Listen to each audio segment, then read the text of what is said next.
and welcome to Talkin Bengals. Hello and welcome to Talking Bengals. Nick was ready with the preemptive one there. So we are live coming to you from the glorious Northern Kentucky where the weather was actually really nice today. Most of the snow is gone, so we are very happy about that. But this is the world's realest podcast, and we're going to keep it probably real short tonight because not much is going on in Bengal world and NFL overall because we didn't really care about the Super Bowl and the Hall of Shame. We're not going there. So moving into more fun and exciting stuff. Gentlemen, how we doing? Doing all right, Casey. Technology. That is how good Burnsy is. He is going to get his Unit S6 to come on next week to make sure all of his stuff works. So that's what we're deciding. Seeing how it's a G6 up here, but yeah. Oh, sorry, whatever. General stuff. You Fly like a G6. Probably be better off going back to a battalion or brigade and getting an S6 rather than G6. You might be right. That could be too legit to quit, if you will. I don't even know what an S6 or a G6 is, so whatever. Keep going. Yeah, and whatever. Potato, you don't care. But tonight, we are going to be going into the off-season worksheet put together by Paul Dehner Jr. from The Athletic and the Growler podcast. Yes, we're promoting other podcasts on our show. Why? Because he's a professional. We're here to have fun. So if you want inside stuff from the locker room, that's probably where you want to go. If you want to have a bunch of guys who have been fans their whole lives, we're here for you. So check us out. All right, so we're going to go ahead and jump right in there. Zach did install some hold music. He's going to sing for us while I upload my stuff here. Zach, is the hold music not working anymore? There we go. He's going to dance. Casey just can't hear it. Hold on. Give me a second. I wasn't prepared for this. Oh. What are littering you prepared for? Littering and. How's that? That works. Okay. Screen should be ready to share now.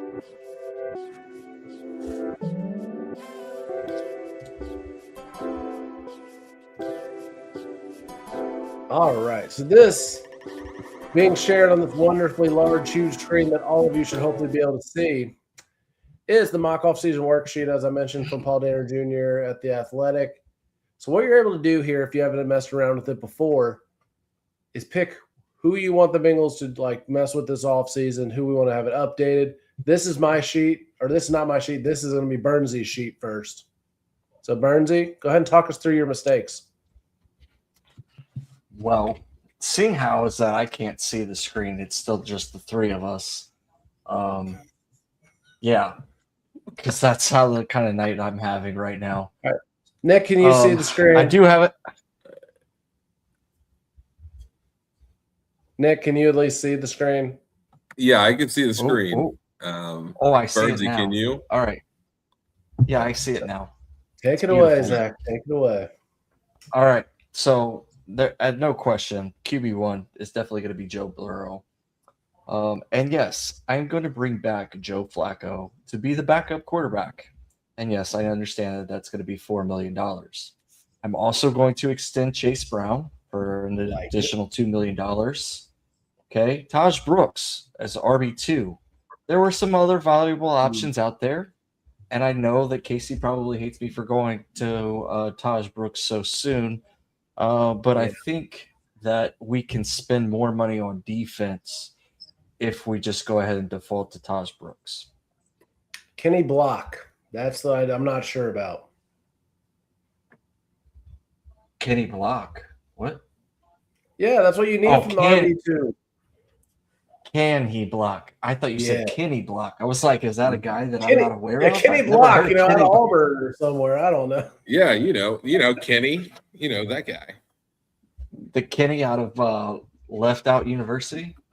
All right. Anyway, obviously we have Uno and T as wide receiver 1 and wide receiver 1A. I'm going Yoshi, wide receiver 3. I think next year he's going to try to rebuild his reputation for the mini drop balls and situational play during the 2025 season. So I'm going to give him another go.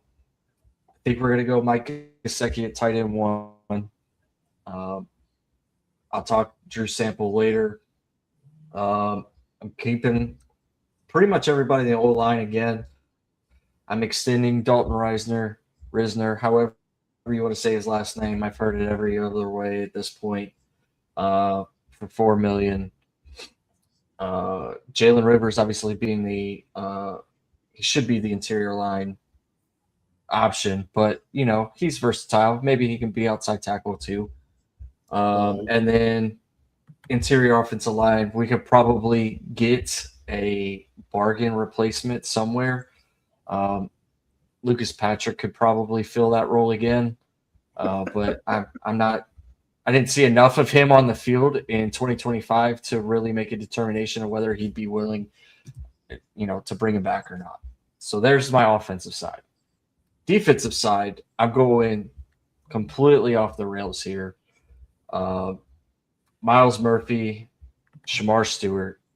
I think Miles deserved enough to get the opportunity to play on one side of the edge. And obviously when you draft Shamar Stewart at 17 and he was injured majority of the year, I feel like the Bengals are going to do something silly, so they're going to give him an opportunity to play the other edge. Edge 3, I'm drafting LT Overton from Alabama in the second round. Not going to waste another first-round pick on that. So, therefore, I think we default to there. I am bringing TJ Slayton back, put him at the nose. Again, going to the draft for defensive tackle for Skylar Howard from Texas Tech. Would be my third-round pick. Yeah. McKinley Jackson as defensive tackle 3. Sorry, you wanted to speak on that? Said a lot of youth here. A lot of youth. Yeah. Hey.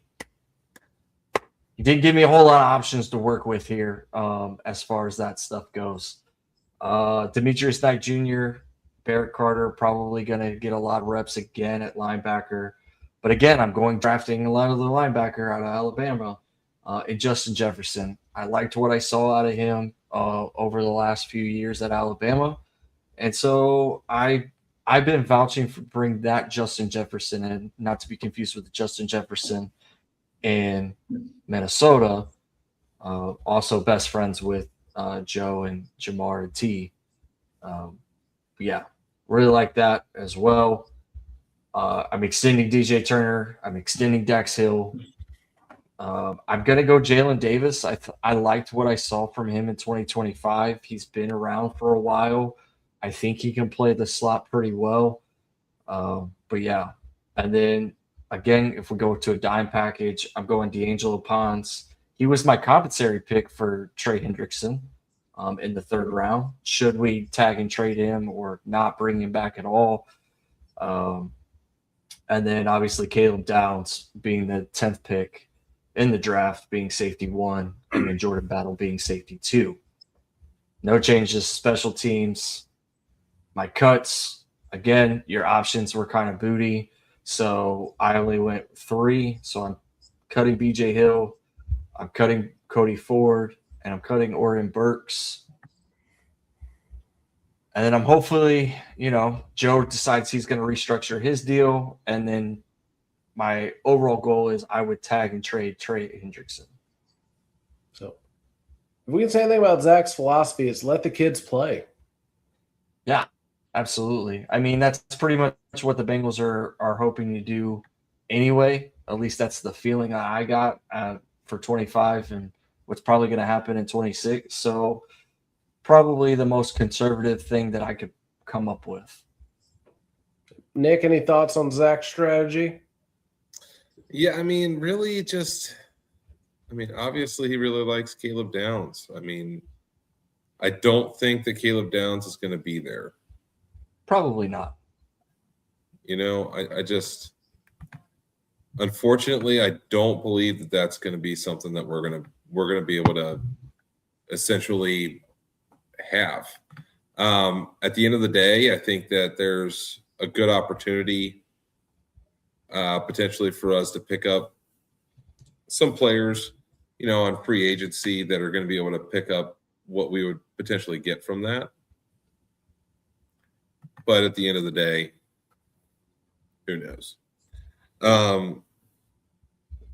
Casey, do you have anything else to add about Zach's? No, we're going to Let move me you dream, in the Nick. hole. Yeah. Oh, I'll let you dream. Let me dream. Yeah. Caleb Downs, number 10. I'm curious. Nick is negative money here. Did Mike Brown have to cough up $1 out of his own pocket? Is that what happened here? Yeah, the way I worked it up, there was $1. I think you can restructure $1 somewhere. Nick will give the $1. Did you hear that, Bengals? Nick will give you guys the $1 if that's Here, hold on a second. Bob. I did not mean that one. Hold on a second. I meant to have Jalen Rivers. I'll say, oh my gosh, Bobby Hart for $1. I love that it's still on this sheet. That's been a joke for the last 4 years. It's great. Sorry. I meant to put Jalen Rivers as OT3. 1 second. Let me share my screen so that way you guys can see it. Well, I already got yours up. Oh, yeah, okay. It's up. I just can't see it. Okay. Well, I'm going to just talk on mine because I can actually see mine. I can't see yours. So obviously I got Joe Burrow number 1, QB1, QB2. I'm staying with Joe Flacco. I think that I would rather have him there as a backup. He's more stable. Obviously, him coming in with his experience, I don't care how old he is, it's still better than having Jake Browning. No offense, but Chase Brown, I'm definitely extending him, especially with the year that he's had last year and the year before. I'm keeping Samaje Perine. I just think that's a smart decision, if I'm being honest. It is. The guy can block. The guy can guy's a good, second, third down and short. Give the ball to him, he's going to get it. Jamar Chase, obviously wide receiver 1A, and then T. Higgins, wide receiver 1B. Or you could just switch them 1A, 1B. Keeping Yoshi. I think Yoshi's going to have a breakout year in 2026. He made a lot of mistakes this past year, and I think he's going to come out in 2026 and really prove himself. I think Mikey G just speaks for himself. I don't see why you wouldn't have him on the field and why he still wouldn't be a Bengal. Keeping the offensive line essentially where it's at. I wouldn't make any changes there. I do have things kind of switched up between Dylan Fairchild and Dalton Risner, and essentially I'm not removing anybody. Bringing Jake Slaughter in. I'll talk about that in a minute as like a offensive line 4 guy, kind of like fill in somewhere from Florida. I'm going to talk about that in a minute. Defense, Joey Bosa, I'd bring him in as an edge rusher because I think Miles Murphy's really proved himself, and I'm tagging and trading Trey Hendrickson. I just don't want that drama. If I'm the one making the decisions, get Trey Hendrickson out. I think Joey Bosa for $15 million is going to do a lot better than what Trey did, what he was going to be on track for until he got hurt this past year. Joseph Osai is still a good backup at the very least, if not filling in as a starter. Putting TJ Slayton down at nose tackle, bringing in Caden McDonald from Ohio State. Sebastian Joe Day, bringing him in as a defensive tackle 3 option. So that way you have guys that you can run in and out for subs. You have Demetrius Knight Jr. I think he's going to have a pretty big year this year, going to be second year in the league. And then bringing a more slightly more experienced guy with Alex Singleton.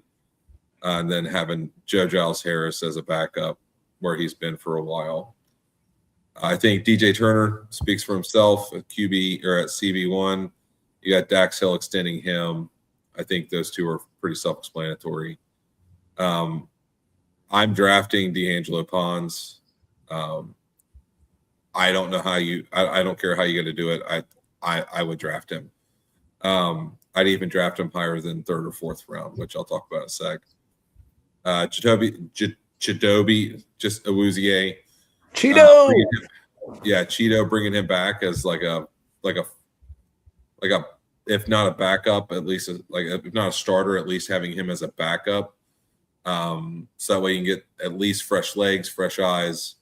You have options in the secondary, so that way you can run different defensive fronts. And Cheeto's a good veteran presence, bringing him on the team. Plus, he knows how Cincinnati works. Bringing in Jaquan Brisker as like a safety 1 and keeping Dejon Anthony as safety 2. Of course, special teams, Money Mac, Rico, Will Wagner. Why would you switch that up? I'm cutting Cody Ford. God bless him. I hope he lands on his feet somewhere, but at the end of the day, sorry. Oren Burks, cutting him, and BJ Hill, cutting him. I think BJ Hill, great guy. Like I said last week, I'd like to sit down and have a drink with him, but I don't think that it's worth keeping him with a $4.8 million cap hit. Like I said, tag and trade Hendrickson, and then hopefully we can talk to Burrow to restructure a little bit to help build the defense, because that's obviously where I'm spending all the money is defense. My draft picks, Caden McDonald, I'll take defensive line just out of Ohio State. Ohio State's defensive line is just top notch. I don't know how you wouldn't want to pick somebody from Ohio State from the defensive line. You could pick any of them. I think that you'd be a good pick. Second round, I'm taking D'Angelo Pons. Honestly, I'm just getting him off the board, and I'd rather take him in the second round. Just quite simply put, I think he's just that high of a value. Then the third round, taking a running back, the running back out of Oregon. I think he did really well this year. He would be a good third stringer to kind of give some backup to Samaje Perine and Chase Brown if they need help. And then also taking, because I'm tagging and trading Trey, because probably going to get those extra draft pick there. I'm going to get another running back, Le'Veon Moss from Texas A&M, who I also really like. And then inside offensive line for the fourth round, I'm taking Jake Slaughter out of Florida. I just think that's a no-brainer. He shows a lot of promise with the way he blocks. He's able to get in front of guys and really make a difference on the offensive line. And just quite simply put, you can never have too many good offensive linemen on your team. That is true. I mean, I got some things I have some questions about.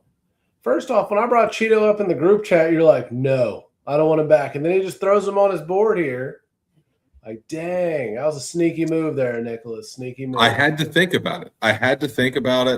Obviously, in the past, I'm willing to admit I'm wrong, right? I've matured. I've grown up. And sometimes, Casey, you can bring up good points every once in a while. Obviously, I'm not going to admit that you're right most of the time, but I do think that for $5 million, I think he brings a good value to the team. And I do think that at the end of the day, we need more seniority presence on the defensive side of the ball for that leadership, just leadership in general. We need someone who's been there, done that, and is not so worried about, right, we know he's going to come in, he's going to perform. Right. He knows he's going to come in and perform. Now, how do you bring the leadership with you? And Cheeto can also play other positions as well. He's not going to be stuck at like a slot corner or CB1 or 2. He could play anywhere in the backfield. So, I mean, he could easily fill in a Geno Stone spot or, playing one of the safety roles in the back. So, I mean, at the end of the day, I just think it's a no-brainer to pick him up. Yeah, speaking of safety, Dejon Anthony is your number 2? That's bold. I'm just thinking about who I want to keep. I'm be honest with you. Every spot on that board except for Joe, Jamar, and T is wide open in my eyes. Who's going to compete and show that they're ready to play? Those are just the guys that I want to provide the opportunity for, no matter what. So Bernsey, I think Anthony can. I honestly, when he came in the game, I think he showed promise. yeah, maybe. Bernsey, got any thoughts on Nick's picks or Joe Bosa was a surprise one? Yeah, 17 combined tackles and 5 sacks in 2025 for the Bills is kind of crazy to me. I mean, that's what he did in 2024 as well, looking over his stats. So I don't know if I'd spend $15 million on somebody that's only going to get to the quarterback 5 times and only get 17 tackles. But, you know, crazier things have happened. I do like bringing Joseph Osai back. Obviously, I only had 3 spots to play with. So Osai would be another one. Another guy I'd bring back that didn't go to my money. I like Alex Singleton. I don't know about Joe Giles Harris being the linebacker 3. I do like D'Angelo Pons. I think that's why I went with him with my compensatory pick for Trey. I don't know if I go with him in the second round because I still think he'd still be there in round 3. But I don't like care Jake if Slaughter. He'll be there in round 3. I don't want to miss out on a player like him.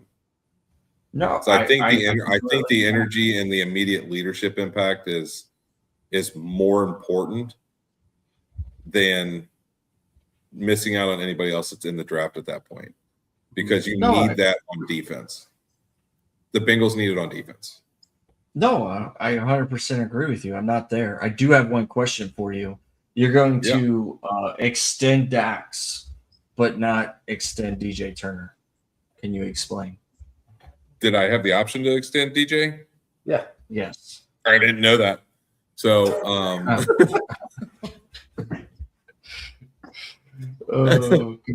so now Nick is like, maybe then talking to him and be like, hey, I'm going to extend one of you this year, one of you next year, just so we can spread out the cap hit. You know, that conversation goes over so well for this organization. I've heard that before. I've heard that. You know, that is literally a conversation that happens on an annual basis with the Bengals. So it's not like you're not expecting it to happen. So what was that, Roberto Clemente?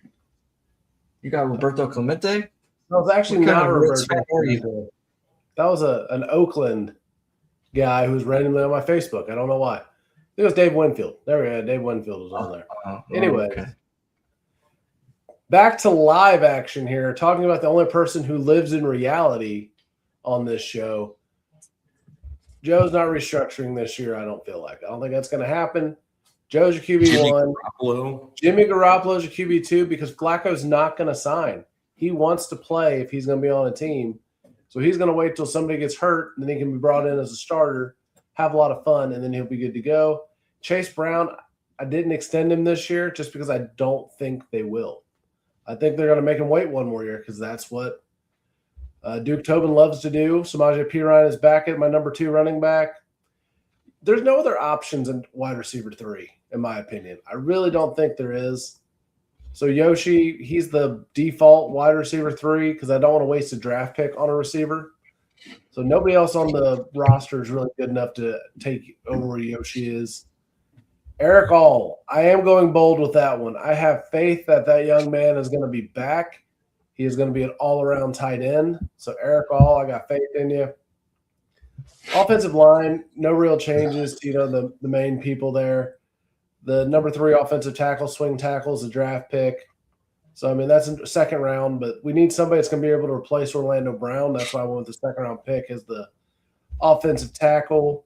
Looking at the defense, we need more edge help. So Miles Murphy, I think, will end up being the number 1, but that's where my first round draft pick is coming in, is Ruben Bain Jr. If he's still there, which it looks like he could be according to their board. You know, the board that they were using for draft picks, he'd be right there at 10. So hopefully he's still there. I'm going to pause you on that. I like that. I like that a lot. When I was watching him play in the college football playoffs, guy is an absolute animal. Absolutely love that. And then I feel like we have enough young people where it could work. Burnsy, go ahead. I was just going to say, if Caleb Downs isn't there at 10, my next default would be Ruben Bain Jr. So it's a coin flip between the two for me. So, well, I feel like if you get another young guy in there, that's going to motivate Shamar Stewart to not be forgotten about. Because you're like, oh, wow, I'm yesterday's news. I really need to step it up and do something. Even if he's just a third down, defensive tackle, basically a rushing defensive tackle, because we don't have one of those right now. So maybe that's how it's all going to work out. BJ Hill kept him because there's not really anybody out there that's great. Daquan Jones, just bring in somebody else at defensive tackle, trying to make it more realistic. Bobby Wagner, yes, he's ancient. He's been around forever, but he's still being productive. So I'd like to see Bobby Wagner brought in, anchor that linebacker room, coach these young guys up, maybe make Barrett Carter and Demetrius Knight Jr. into legitimate NFL linebackers, extending the corners because they deserve it. And then a slot corner, bringing in Kobe Bryant, doing it. He's coming in $7 million. So, yeah, it's going to be expensive, but you'd have a secondary that could just lock down everybody at that point. You wouldn't even have to worry about it. DJ Ivey would be my fourth corner because he, like Zach said, I think he earned it. He's going to be a quality player. He can make it happen. Jordan Battle is my safety one. I know that doesn't make anybody overly excited to hear that. But Avonte Maddox, I don't know who the guy is. I'll be 100% honest with you. But he seems like a veteran, so bring him in for $5 million. Hopefully get some better production. And then maybe the safety I'm drafting in the 4th round will pay off. We'll have to wait and see. Oren Burks, happy trails. Cody Ford, you're a legend in Bengals history forever because of that one play. But it's time to go on. End on that note. That's a good idea. So going into my draft, we're talking about Ruben Bain Jr., the offensive tackle number 2, defensive tackle Darrell Jackson Jr. out of Florida State. I've seen a little bit of his tape. He's a good guy, good player. Not overly outstanding top-end talent, but he can put him in a room with people that are all average and maybe he can come out being better. So you never know. Take another lottery pick there. We all like D'Angelo Pons, obviously. I don't think we have to really pontificate on him anymore. But yeah, he's going to be my comp pick for Trey. And what are your all's thoughts on my moves? Nick, go ahead. I think that Jimmy Garoppolo is stupid. Right. To be fair, I will take Jake Browning over him. If we're saying Flacco is not available, well, that's why I was looking at this list like Marcus Mariota. I'm not paying $8 million to Marcus Mariota. I'm not paying Jake Browning anything because Jake Browning literally has shell shock. He's just gone. He's that guy I can't do it anymore. It's Cougar from Top Gun. He just was holding on too tight and he can't do it anymore. Tyrod Taylor, $5 million for Tyrod. Sorry, it's Tyrod Taylor. No, Tyrod. Flacco, I would love to have Flacco back, but I don't think he wants to come hold a clipboard. He wants to play. He's going to wait, see who gets injured, and he wants to play. Zach Wilson's probably still dating somebody's mom, so I don't really want to go there with Zach Wilson. I'm going to avoid that. Case Keenum, pass. None of these guys, bargain replacement is where I was going to go, but I thought this would be a more fun talking point. All right. None of them are great options to back up. I'm glad that you pulled this up, right? So again, no, pull it back up. Sorry, I actually off-clicked. I'm sorry. All right. Yeah, I'm in agreement with you on Browning. I think it's the ship sailed on him after the abysmal showing he had. Mariota's not worth the money.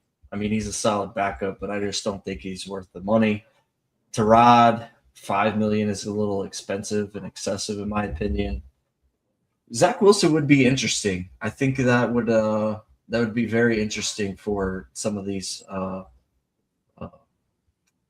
females in the Cincinnati area of how well that goes over. Case Keenum, I'm surprised that he's still available, in my opinion. I figured he would already retire at this point. Sam Howell, I liked Sam Howell when he was in Washington, and then I don't think he got a fair shake, obviously, with the situation with Geno Smith and then Sam Darnold in Seattle. So that one would be interesting as well. I would default him to more of the bargain side of the game. Yeah. But has Jimmy Garoppolo actually played a game and succeeded in the last 5 years? I feel like he hasn't since that injury in San Francisco. To be fair, except for the couple games he had well in Cleveland, did Flacco play worth a crap in the last 5 years till he played for the Bengals? He had 3 games, 4 games in Cleveland, and then it was nothing else. Yeah, I see your point there, but Flacco just seems well, and he's open to coming back. Jamar Chase and T. Higgins could make us look good at quarterback. I don't know, Casey. You would have to be able to throw the ball in front of them when they go to run their routes. Hey, I can do that. I don't know if you can. You and your shoulder injury. Not anymore. Not right now. I probably can't. I mean, my shoulder. No bubble screens. I go to throw. No bubble screens. Yeah. Well, just don't throw it to Noah Fant, but Noah Fant's not going to be back anyway, so you'll be okay. All right. Let's go. I want to talk about your tight end one. I like Eric Hall, and I think he's going to pan out if he's fully recovered and ready for 2026. But I think Mike Gesicki is still the tight end one, No. But I really like Eric Hall. Close. Him and Yoshi are going to be the wide receiver 3 together because Mike Gesicki can't block. I agreed. If you want, I see where you're going with that, and I like it. I think there should have been another slot there to add Gesicki in there. I think this your online football when you have the mixed player. Yeah. Who is that? Daquan Jones? I don't know. I'm not familiar with that one. But bringing in Legion of Boom, Bobby Wagner, I'm here for that. I like that pick. I think that gives you a veteran presence on defense in your linebacker room. Kind of what you were hoping to get out of Logan Wilson. So I'm good with that one. Kobe Bryant showed that he can ball, especially in the Super Bowl, but I doubt he leaves Seattle at this point. I'm curious to why you went DJ Ivy over Jalen, though. I don't know. That was a coin flip. Okay. Could have gone either way. Still bring it. You're going Jalen still, though, right? You're bringing it back for 26? Yeah, he'll be back. Okay. I just didn't put him on the list. I ran out of slots. Fair. Yeah. You get 5 or 6 cornerbacks, and they'll give you 4 slots here. So Nick, basically, I think we're all a little optimistic and realistic, depending which portion of our board you look at. And the Bengals will literally do nothing that any of us picked except for the things that are already etched here in stone. So Burrow will be back. Chase and Higgins will be back. Everything else, who knows? I don't know. Let's do this for fun real quick and see who could have been the most ridiculous draft pick that they're going to pick at number 1. Who is this guy that says it's at 26? That's who they'll draft at number 10. Cassius Howell. I don't know what he plays. I don't know what he does. Let's see. Nope, Zion something.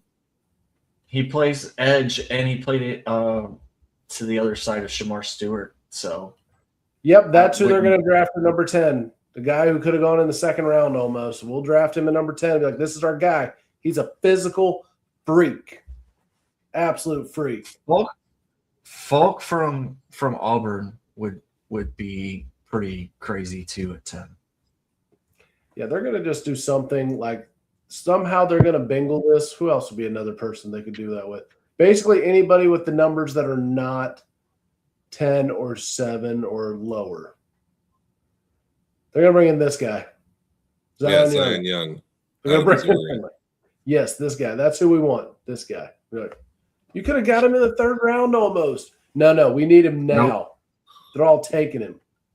But it's like Nick taking Pons in the 2nd round. Bold. Hey, the thing, you know what? We're going to go on this for a minute. I know it's a shorter episode, but the reaches that the Bengals do never seem to make sense. Like when they took Drew Sample, like, we didn't want somebody else to take him. What, in the 5th round? I mean, I like Drew. He's been a productive player, but you could have got him in the 5th. Demetrius Knight the same way. Yeah, we want to make sure nobody took him. Nobody wanted him. I don't think anybody was going to take him until the 4th round, and you pick him in the 2nd round. Like, why are we reaching on guys? It doesn't make sense. See, I think that Pons is going to be someone that a team reaches out to get. Maybe. Like you're looking at an instantaneous leader bringing him onto your team, and you're going to have him on a rookie deal. Yeah. So leader, but is he going to be an elite player? That's what we need from a 2nd round pick. Yes. So NFL elite. Did you see him play in college? Yeah. But that's college. I did, actually. I watched some of the games. I don't watch that many, but I watched a few Indiana games. Like Indiana this year with their defense, they were just unbelievably good.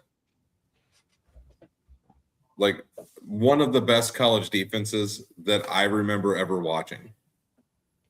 And you put D'Angelo Pons out there on the field, and quite possibly one of the most instinctive players on top of talent on the defense.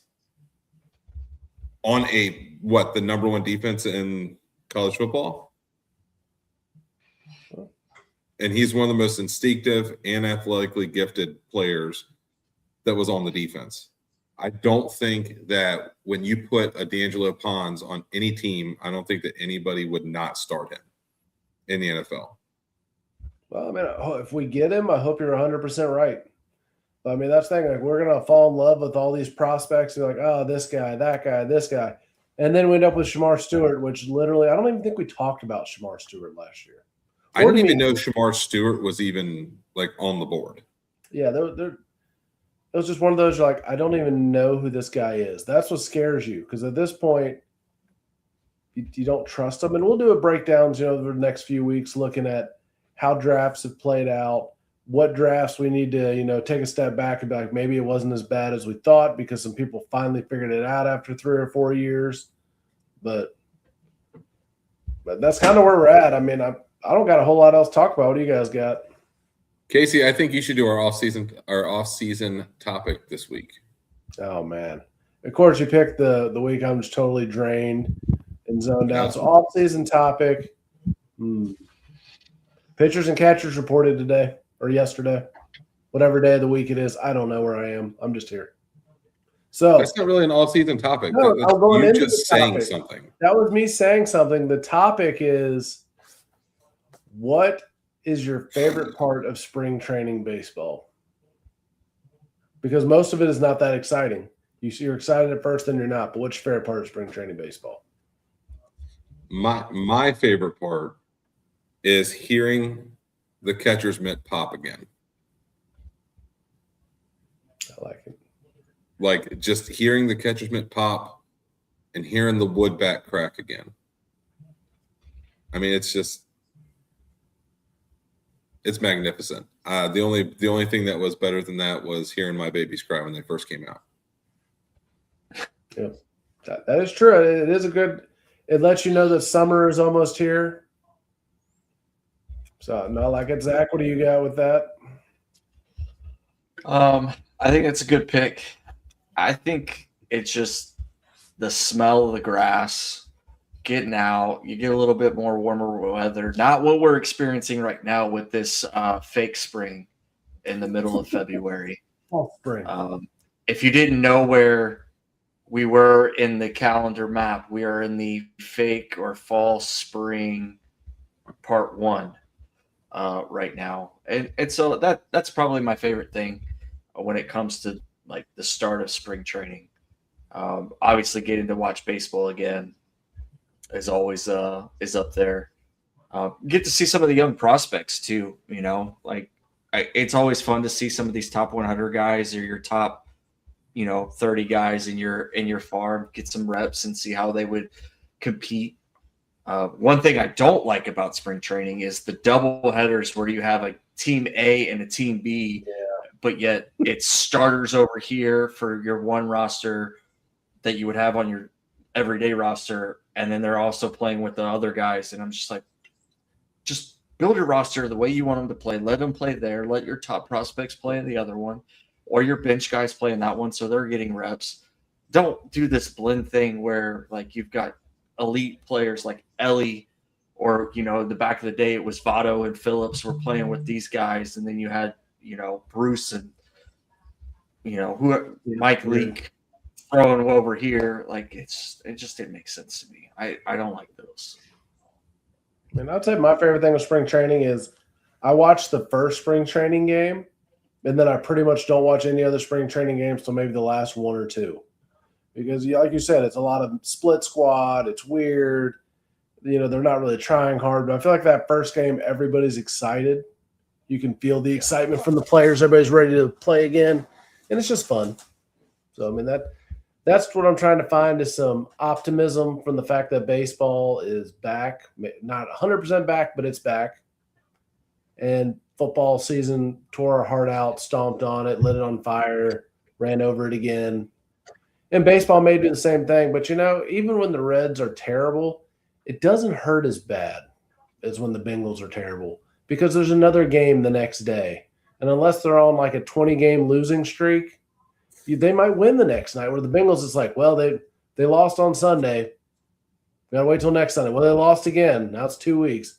Then they lose again. Well, that's 3 weeks. And you're just like, okay, it's been a miserable month. We're like, hey, the Reds lost 3 in a row, but then they won 4 in a row, or something like that. Okay, great. It goes back and forth, and you don't get too high or too low until September. So exactly. Since we're on the topic and we're full off season at this point, how do you guys feel about Tyler Stevenson and Graham Ashcraft both winning their arbitration arguments with the club and actually getting the pay salary for 2026? Good for them. Yeah, good for them. I mean, probably unpopular opinion. I think Tyler Stevenson has never really lived up to what he should have been. He was always hyped up to be a fantastic hitter. He's an average hitter. As far as being a catcher, why do you have a 6 foot, 6'4", maybe taller than that? Like, why do you have a guy like that as a catcher? It doesn't make sense to me. Put him at first base. Put him in the outfield. Because he's an average, but really a below average catcher, in my opinion. A C to C minus, somewhere in that range. He's not a guy that's going to strike fear into people with his arm. He's not overly athletic behind the plate. And like I said, his hitting is spotty at best. But I mean, good for him. And then Graham Ashcraft, good bullpen arm. Yeah, I think it bolsters the bullpen a little bit, giving Ashcraft, that little bit of extra juice.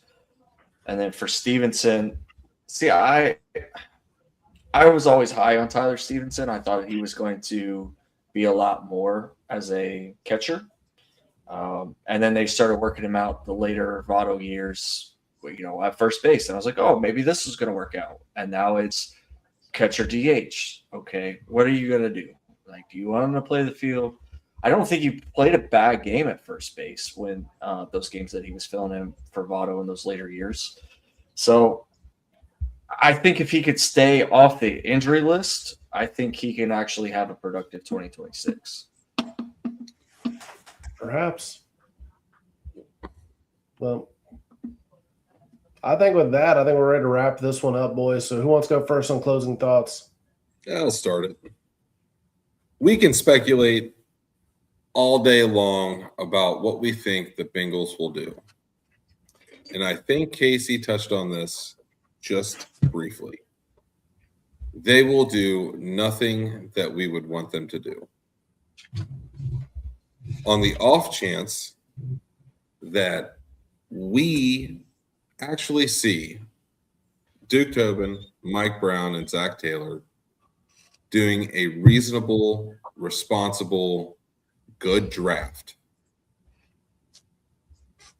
I might get excited for 2026. Like, Otherwise, I'm not getting excited. I'm going to start low, slowly build throughout the year. I'm tired of getting excited because I see a lot of talent, and I'm like, okay, this year could be the year. And then 3 games into the season, we still haven't won one. Or we've really not looked very good. And when we play good teams, we're going to get just absolutely demolished. I'm tired of getting let down like that. So what I'm going to do, I'm going to start the season, where it all begins, right, in training camp. I'm going to start there, and I'm not going to get excited until we're close to the playoffs. And then if we get into the playoffs, I'll start getting a little bit more excited. And when we get to the Super Bowl, I'll get even more excited, but not too excited because we still haven't won one yet. We still have to figure that out. Yeah. And if we win the Super Bowl, then I'll go nuts. So Nick has become the pessimistic one. No, I'm just trying to be more optimistic about it, right? Because, Optimistically pessimistic. Yeah, there you go. It's an oxymoron, but whatever. Cautiously pessimistic. Cautiously pessimistic. That's where we are, folks. We've come full circle. Yeah, Burnsy, plug the social. Give us your thoughts here. Yeah, as always, go follow us at Talkin_Bengals on all your favorite social media platforms. Like, follow, subscribe, share any and all content that we'd like to share with you. My final thoughts will be I am ready for opening day. I'm not going to lie. Like this football season has taken a lot out of me. I think I was more high on the season than I expected to be, and then it didn't go very well. And it really hurt my feelings, to be honest with you. The little feelings that I have left for being friends with you guys for over 25 years. But yeah, You have feelings still? That's kind of where I'm at. Yeah, it's crazy. There's one left. Don't ruin it. So I'm ready for baseball. I'm ready for spring. I'm ready for a little change in scenery, change in colors, and I'm hoping for a good 2026 for both Cincinnati professional sports teams. Maybe a little college basketball in there too. I like it. It's got some positives there. And I'm going to keep the positives rolling since Nick and I have changed roles in 2026. So, finding things that you can enjoy in life where you can enjoy them. If you like the Olympics, watch the Olympics. I'm more of a World Baseball Classic guy myself, so that's getting ready to come up. So I'm really pumped about that. So just find joy. It's February. We did have a birthday on the pod this week. So calling out Burnsy. February, for some reason, is a crazy amount of birthdays. So we have Burnsy. Josh, I think, is coming up next week. And 2 of my children have birthdays this week. So my son is today. My oldest daughter is on Friday. So happy birthday to all my favorite February people. And hooday. Hooday. And hooday, but give me a second because I wasn't ready to end the podcast. I thought he was going to pontificate a little bit longer. So, Everybody, please